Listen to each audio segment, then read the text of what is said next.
Olá, seja muito bem-vindo, seja muito bem-vinda aqui ao Nada Trivial. Hoje é quinta-feira, nós vamos para o nosso quadro Turma do Fundão falar de neurociência e educação. E hoje o tema é daqueles que guardam alguma complexidade adicional, porque são frutos de experimentos recentes mostrando um dado que já dava para a gente imaginar, né, o quanto isso tinha impacto. Muita gente já falava sobre isso partindo da própria pedagogia, da psicologia, mas dados assim neurocientíficos contundentes, de alguma forma até mesmo irrefutáveis, é a primeira vez que a gente tem acesso. Sobre o que eu estou falando? Sobre o impacto, a necessidade, a importância de nós ensinarmos jovens, crianças a transcenderem o aqui e agora e pensarem em relações de causa e consequência com algum nível de transcendência, quer dizer, para além de mim mesmo, para além das consequências comigo, e pensando justamente nessas relações de complexidade acerca das relações humanas, do homem e o seu ambiente, né?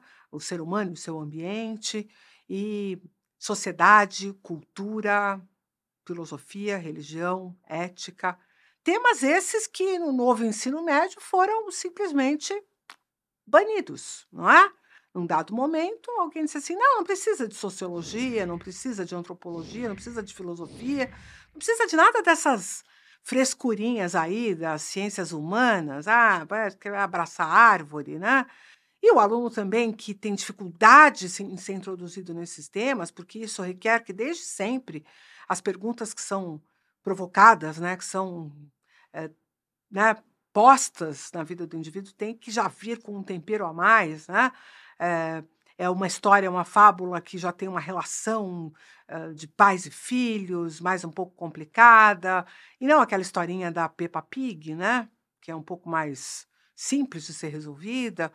Nós estamos falando justamente dessas relações humanas um pouco mais complexas, que envolvem desejos, envolvem tomadas de decisão, envolvem relações egóicas ou não, altruísmo, empatia. Ao não se tratar de temas desse tipo com complexidade, quer dizer, apenas falando sobre, a Maria foi na casa do João e o João estava triste, a Maria cuidou do João, perguntou para o João o que ele tinha, se preocupou com o João. Isso não é transcendência, né? Isso é uma historinha para a criança poder entrar em contato com as suas emoções, mas não tem nada a ver com o desenvolvimento real do que a gente precisa provocar para que o indivíduo possa ter uma maior maturação do seu sistema nervoso. E esses dados mais recentes mostram uma coisa bem interessante. Mostram que quando você provoca, né, a criança, o jovem, a ter estes pensamentos mais transcendentes, a fazer perguntas mais complexas, a se aprofundar nas relações sociais, nas relações culturais, políticas, né, na economia, pensar um pouco no porquê das religiões, se perguntar um pouco sobre por que as pessoas têm tantas diferenças de pensamento. Quando isto é executado, quando esse tipo de provocação é feita, e isso é bem importante em diferentes disciplinas, mas tem sido deixado de lado, por exemplo, quando você vai estudar língua portuguesa, né, a literatura. Se eu dou uma lista de livros e o indivíduo lê a síntese do livro e depois o que vai ser questionado é o resumo do livro ou alguma coisa sobre um perfil de um personagem, né?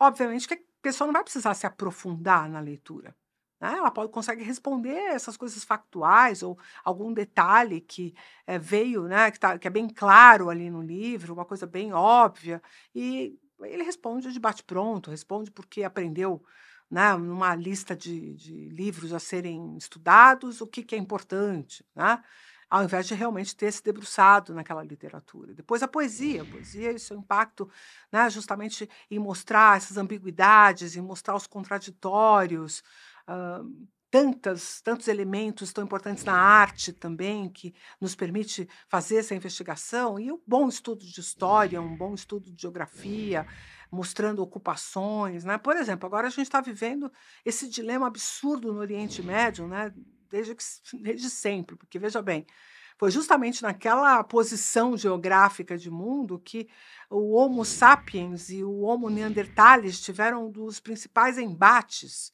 né, que gerou aí grande destruição do Homo neanderthalis, né. Na verdade, teve 2 ocasiões, numa primeira o Homo sapiens tomou uma surra, na segunda é que ele acabou se dando bem, né. Mas, ao entender essas dimensões e colocar esse lugar como estratégico geograficamente para aquela região, a ocupação daquela terra, as riquezas que estão relativas àquilo, a gente para um pouco de discutir apenas religião, né, ou apenas perseguição religiosa, e começa a entender que isso é um pouco mais profundo. Isso é transcendência, é começar a olhar camadas que não estão assim tão claras na superfície e que não são facilmente discutidas por qualquer pessoa, né? E há muitos professores que estão dispostos a essa conversa. Eu me lembro de uma aluna que fez a pós conosco, ainda quando a pós em Neurociência Aplicada à Educação, lá da Faculdade de Ciências Médicas da Santa Casa de São Paulo, acontecia de forma presencial. E agora ela é uma pós que foi toda montada em EAD, a gente trabalha só esse tema agora em EAD, mas na época que ela era presencial, eu tinha uma aluna que era professora de sociologia, de escola pública, dava aula para o primeiro, segundo e terceiro anos do ensino médio. E ela falava: "Como é difícil, Carla, eu mostrar para eles sobre o que nós estamos falando quando falamos de sociologia. Estamos falando de nós, estamos falando da nossa regulação, da nossa organização como sociedade, por que as coisas são como são, o que é política, o que é sistema de governo, o que é sistema econômico". Eles não querem se aprofundar nesse lugar. Mas por quê? Basicamente porque não foram estimulados desde sempre a fazer esse tipo de pergunta. Bom, qual é a consequência de quem faz?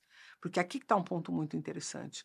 Porque isso vai gerar uma diferença brutal em relação ao modelo de funcionamento do cérebro. Mas para isso eu preciso contar para você uma historinha aqui rápida, que é o seguinte: existem 2 redes neurais, vamos dizer assim, prioritárias quando a gente registra o cérebro funcionando através do eletroencefalograma. Quando você registra o eletroencefalograma, você registra a atividade da superfície do cérebro.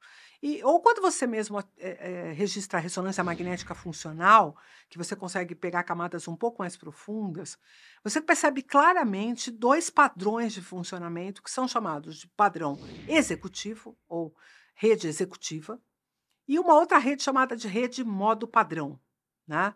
Em inglês, default, né? O termo default em inglês para falar dessa coisa que é o padrão, o básico.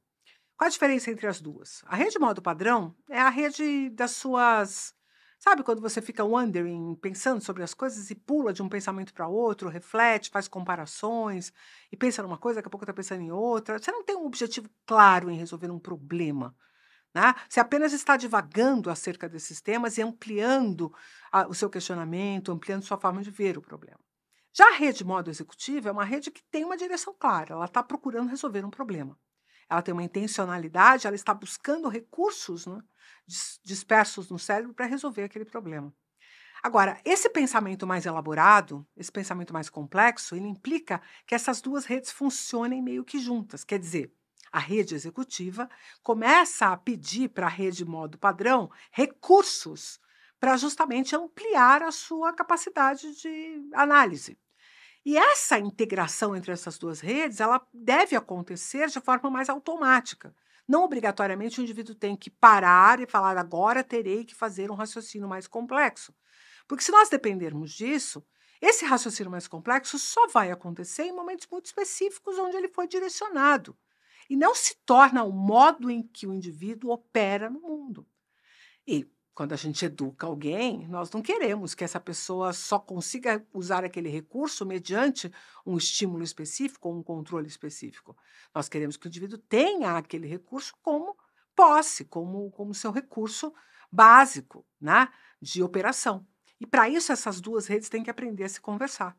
E aí, com base num estudo que foi feito com jovens, um estudo bem longo, que envolveu mais de 400 jovens e que acompanhou esses jovens por um tempo da vida deles, cerca de uma década da vida deles, aqueles que tinham maior provocação em relação a esse pensamento mais transcendente e que aderiam a esse pensamento mais transcendente, realizavam com muito mais facilidade essa comutação, esse trabalho conjunto das 2 redes, que é um recurso importantíssimo e que justamente é o ápice, vamos dizer assim, do desenvolvimento do cérebro humano.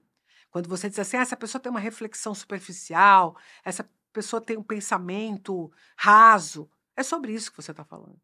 E aí eu te pergunto, será que a gente ensina sociologia, filosofia, antropologia para as pessoas dissertarem a respeito de autores dessas áreas e serem enciclopédicos em relação a isso? Ou você já tinha percebido que isso estava diretamente associado com o desenvolvimento do funcionamento do cérebro dessas pessoas?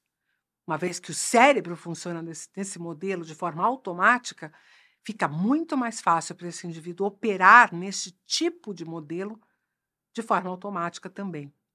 E isso é crucial para o mundo do trabalho a partir de agora, porque, obviamente, a rede executiva direcionada, intencionando resolver um problema, provavelmente vai ter um simulacro de inteligência artificial bem próximo que vai ajudar bastante. Essa rede de wondering também. Agora, uma dirigindo a outra num processo criativo e num pensamento único, inédito, provavelmente só um ser humano vai ser capaz de fazer. Mas não qualquer ser humano. O ser humano que for educado para isso. Mais uma vez, a educação é chamada às falas do seu compromisso com o status e o bem desta sociedade como um todo. Porque a gente só vai combater o aquecimento global, a política de desigualdade social, modelos de discriminação, se a gente efetivamente elevar a complexidade e a qualidade do pensamento humano. De novo, caiu no colo da educação essa responsabilidade.